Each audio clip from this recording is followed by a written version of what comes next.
Guys, we have a little pickle here.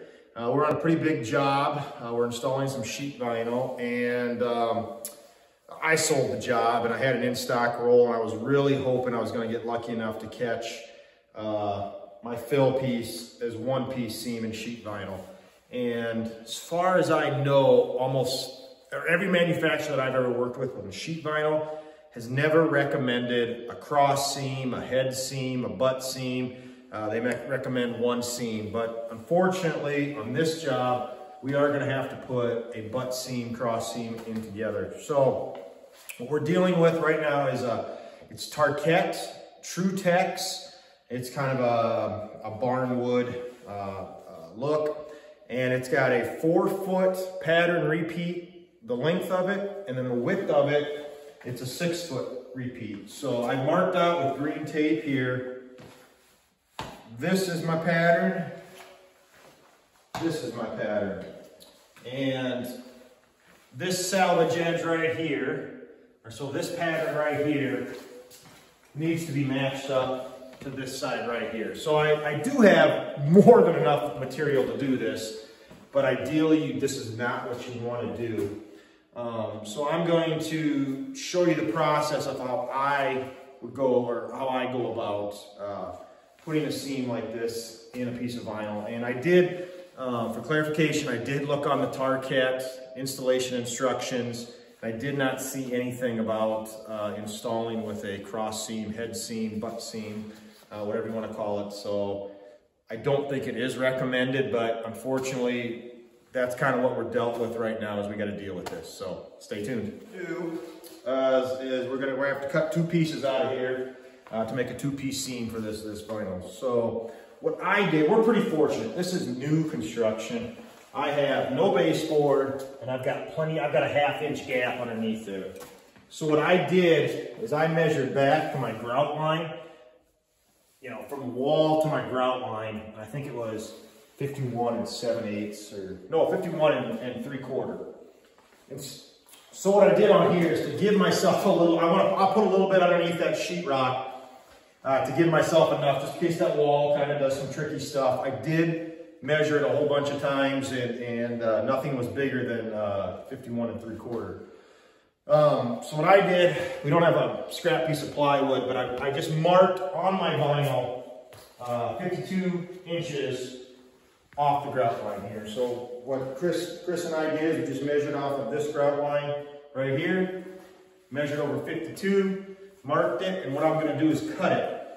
The reason I want it so close is if I try to put this piece in here to match this up, and I've got it rolled up this wall, it's just going to keep moving all over on me. I mean, I'm pretty fortunate. We got some buckets of sheetrock joint compound we're going to use to weight this down, and Chris is here, but if you were by yourself, it'd be darn near impossible to do. So this is how I'm going to do it. So we'll get this all cut up. I'm going to have everything laid over in here, and I'll show you guys kind of how to match the pattern up. All right. Okay, so we've got our first piece in here, and this is kind of the important part that I wanted to show you. That the reason I did what I did is, you can see when we put this piece in here, the only thing that I had to cut out after the fact was the door, and that was pretty easy. But everything else, it fits just right underneath that sheetrock. It's laying flat, and that's where it's important, so we can match up our seam. I don't know if you can come in here, Chris. So what we're doing on this one is, you can see that is a super small, it's not a grout line, we're just going to call it let's just call it a grout line. What I did is on my top piece, this is the piece we're going to cut through both pieces. We're going to double cut this.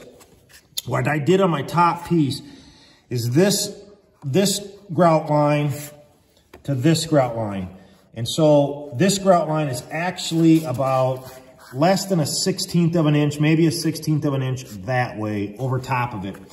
And the reason is we've got, maybe this is the best way to describe it, we're going to have line. If you've got line on top of line, we've got a 30-foot seam. This concrete is not, it's got some undulations in it. And what can happen is when you go to cut line to line, that vinyl, if the floor goes up and down, those grout lines are gonna kind of do this.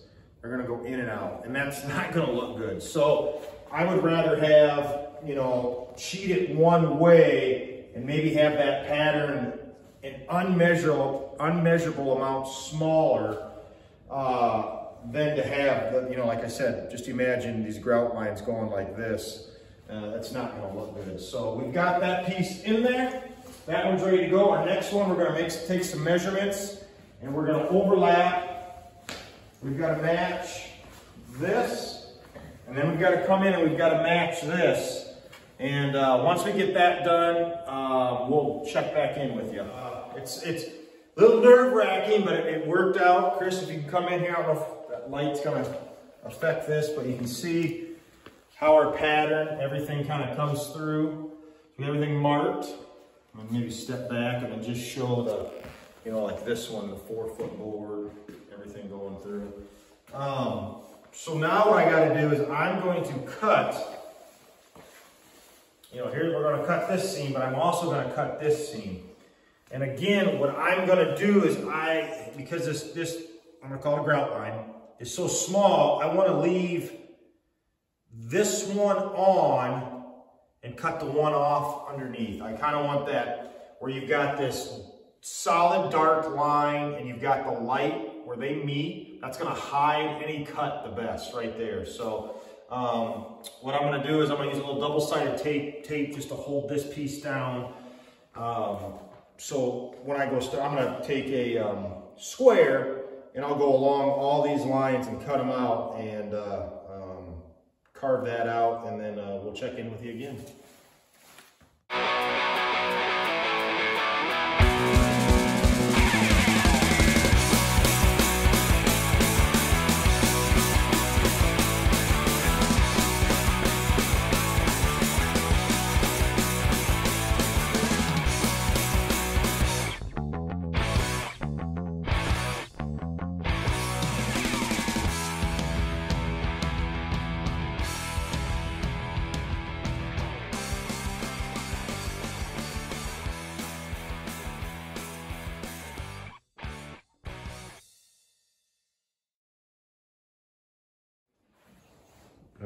All right, this is live action.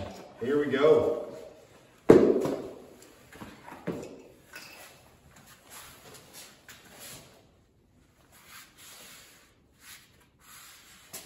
my goodness, Chris, we get lucky.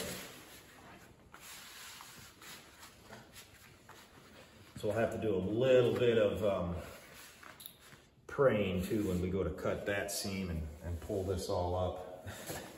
So we can get everything back the way it needs to go, but I am super happy the way this turned out. I don't know how's it look from up there. It probably looks like you can see it really well because everything's just gonna kind of bubble up, but Chris and I actually took a scrap piece and we tried just cutting our seam just straight. Because of the texture of this piece of sheet vinyl, we might have been able to get away with it.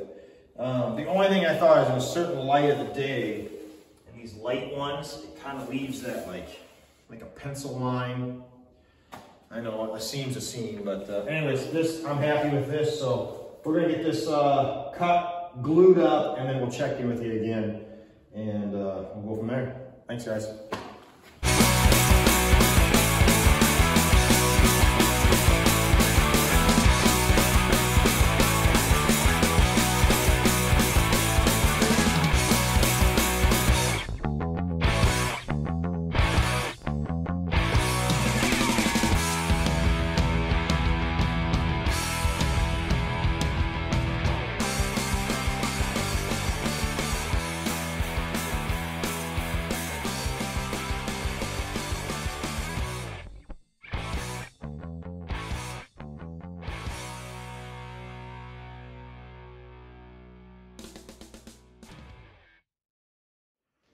Okay guys, we are now finished up, and what I did is I put some tape down so you can see where that cross seam, you can see where that went together at. So the main seam runs right there, come up, up, and then back, and then up, and then up, and then back right there. So Again, it's a pretty good chance, just with everything that was going on in this vinyl, we could have cut it just like straight across there as long as everything was matched up. But pretty cool job. Not sure how everybody feels about sheet goods.